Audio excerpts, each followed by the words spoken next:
అందరికీ నమస్కారం. ఇక వార్తా కథాంశంలోకి వెళ్ళే ముందు అందరికీ రిక్వెస్ట్, నా ఛానల్ని సబ్స్క్రైబ్ చేయండి.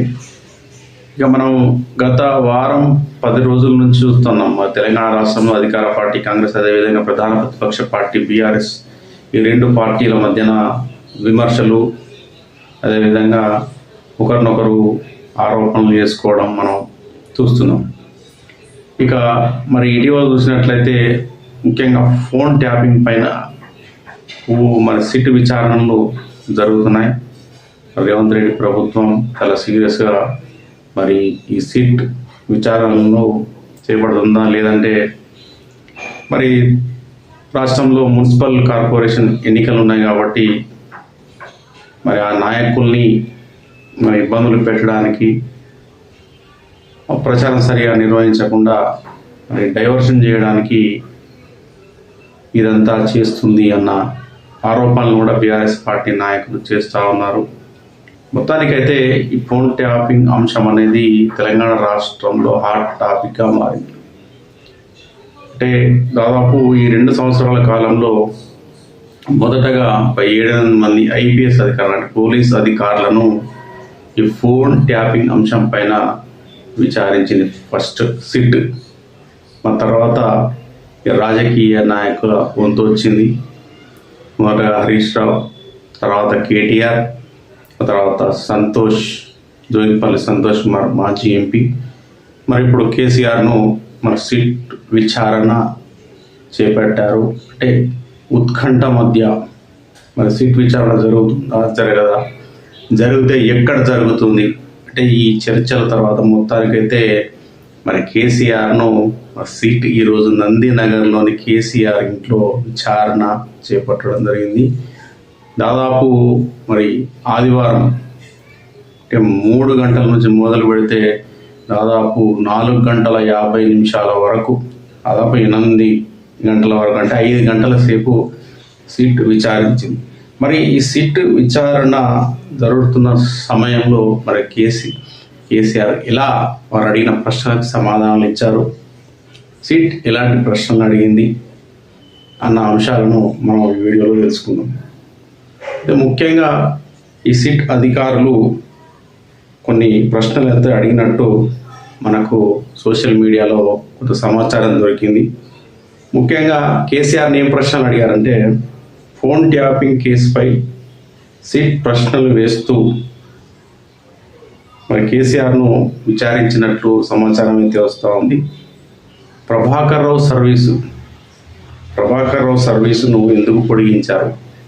మరి గతంలో కేసీఆర్ ప్రభుత్వం ఉన్నప్పుడు ఆయన మరి ఐపీఎస్ అధికారిగా ఉన్నారు. ఆయన గురించి ఒక ప్రశ్న అడిగారు. ఆయనకే 2 పోస్టులు ఎందుకు కేటాయించారు? అంటే ప్రభాకర్ రావుకు 2 పోస్టులు ఎందుకు కేటాయించారు? మరి సిట్ అధికారులు ఎవరైతే ఉన్నారో మొదట ప్రభాకర్ రావుని విచారించారు. ఆయనను విదేశాల్లో ఉంటే రప్పించి మరి విచారణ చేశారు. అదేవిధంగా ఫోన్ ట్యాపింగ్ ఏదైతే ఉంటుందో దానికి కొన్ని పరికరాలు కొనాల్సి ఉంటుంది. ఆ ఫోన్ ట్యాపింగ్ పరికరాలకు పార్టీ నిధులు వాడారా? అంటే బీఆర్ఎస్ పార్టీ నిధులు ఏవైతే ఉంటాయో అంటే వాటిని వెచ్చించి ఫోన్ ట్యాపింగ్ పరికరాలు కొన్నారా, వాడారా అని చెప్పి ప్రశ్నలు అడిగారు ఈ సిట్ అధికారులు. అదేవిధంగా మరి బీఆర్ఎస్కు ఎలక్టోరల్ బాండ్లు ఇచ్చిన వారి పేర్లు ట్యాపింగ్ లిస్టులో ఎందుకు ఉన్నాయంటూ మరి దానికి సంబంధించిన డాక్యుమెంట్లను ఆయన ముందు పెట్టినట్టు తెలుస్తుంది, అంటే కేసీఆర్ ముందు పెట్టినట్టు తెలుస్తూ ఉంది. మొత్తం మీద మరి కేసీఆర్ను సిట్ అధికారులు వివిధ ప్రశ్నలతో మరి ఉక్కిరిబిక్కిరి చేయాలని ప్రయత్నించారా, లేదా లోపల ఏం జరిగిందనేది మనకు తెలియదు. కాబట్టి అయితే దీనికి కూడా మరి వాళ్ళు అడిగిన ప్రశ్నలకు కూడా అంటే వాళ్ళు చాలా ప్రశ్నలు అడిగినట్టుంది. ముఖ్యంగా అంటే మీరు ముఖ్యమంత్రిగా ఉన్న సమయంలో ఫోన్ ట్యాపింగ్ చేయమని మీరే మరి పోలీస్ అధికారులకు ఆదేశాలు ఇచ్చారని చెప్పి అడిగినట్టుంది. అయితే దానికి మరి కేసీఆర్ ఫోన్ ట్యాపింగ్పై తాను ఎలాంటి ఆదేశాలు ఇవ్వలేదని మరి కేసీఆర్ ఈ సిట్ విచారణలో స్పష్టం చేసినట్లు తెలుస్తూ ఉంది. రాష్ట్రంలో జరిగే ప్రతి పరిణామంపై ప్రభుత్వానికి నివేదించాల్సిన బాధ్యత ఇంటెలిజెన్స్కు ఉంటుంది. ఎమ్మెల్యేల కొనుగోలు సమాచారం అలానే మాకు వచ్చింది. అదెలా సేకరించారో సీఎంకు అవసరం లేదు కదా అని ఎందుకు ప్రశ్నించినట్లు సమాచారం. అంటే కేసీఆరే మరి సిట్ అధికారులను ప్రశ్నించినట్లు కూడా కొన్ని వార్తలు వచ్చాయి. పార్టీ ఫండ్ నుంచి ట్యాపింగ్ పరికరాలు కొనుగోలు చేయలేదని, అవసరం పార్టీకి లేదని కేసీఆర్ చెప్పినట్లు తెలుస్తుంది.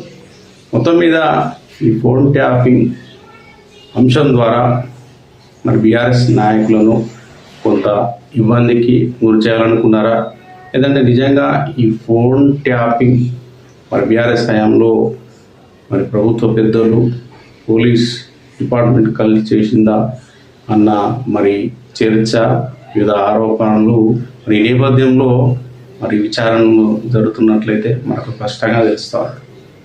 ఇక ముఖ్యంగా చెప్పాల్సింది ఏంటంటే మన రాష్ట్రంలో మున్సిపల్ ఎన్నికలు ఉన్నాయి, కార్పొరేషన్ ఎన్నికలు ఉన్నాయి. మరి ఈ ఎన్నికలు జరుగుతున్న టైంలో ఫిబ్రవరి 11న మరి మున్సిపల్ ఎన్నికలు ఉన్నాయి. మరి ఎన్నికలకు ముందే మరి ఈ విధంగా రేవంత్ రెడ్డి ప్రభుత్వం మరి బీఆర్ఎస్ పార్టీ నాయకులకు సిట్ నోటీసులు ఇవ్వడం, వారిని సిట్ అధికారులచే మరి విచారణ చేయించడం, అంటే కొన్ని ఉత్కంఠమైన పరిస్థితులు, కొన్ని మరి ఇరు పార్టీల మధ్య కావచ్చు, నాయకుల మధ్య కావచ్చు, ఆరోపణలు, ప్రత్యారోపణలు, విమర్శలు, ఇట్లా ఏంటంటే ఒకరినొకరు దూషించుకోవడం. మరి మొత్తానికైతే రాష్ట్రంలో రాజకీయ పరిస్థితులు అట్టుడికిపోతున్నాయి.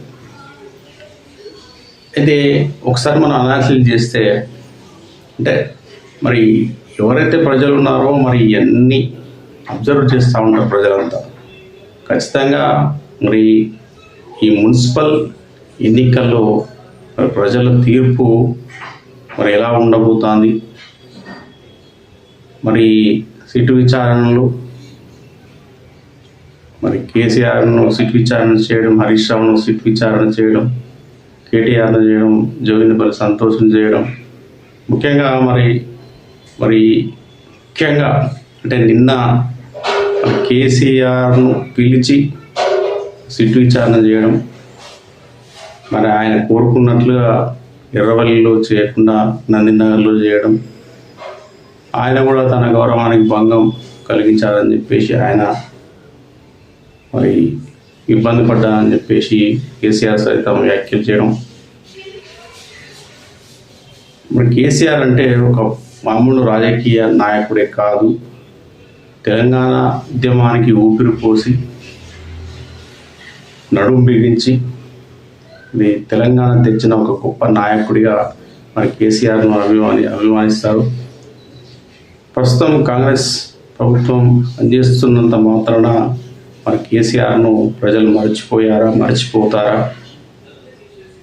అన్న చర్చ కూడా జరుగుతూ ఉంది. మొత్తం మీద సిట్ విచారణ నేపథ్యంలో మరి కేసీఆర్ ఫామ్ హౌస్ నుంచి రావడం, నందినగర్కి రావడం, అక్కడ విచారణ చేయడం, మరి వందలాది వేలాది మంది కేసీఆర్ అభిమానులు, పార్టీ శ్రేణులు, కార్యకర్తలు మరి ఇక్కడికి వచ్చి we want KCR, KCR CM అంటూ నినాదాలు చేయడం, ఇవన్నీ చూస్తూ ఉంటే మరి ఇప్పుడు ఈ జరగబోయే మున్సిపల్ ఎన్నికల్లో మరి బీఆర్ఎస్ పార్టీకి మరి పెద్ద ఎత్తున స్థానాలు రానున్నాయనే అనుమానాలు కూడా కలగమాను.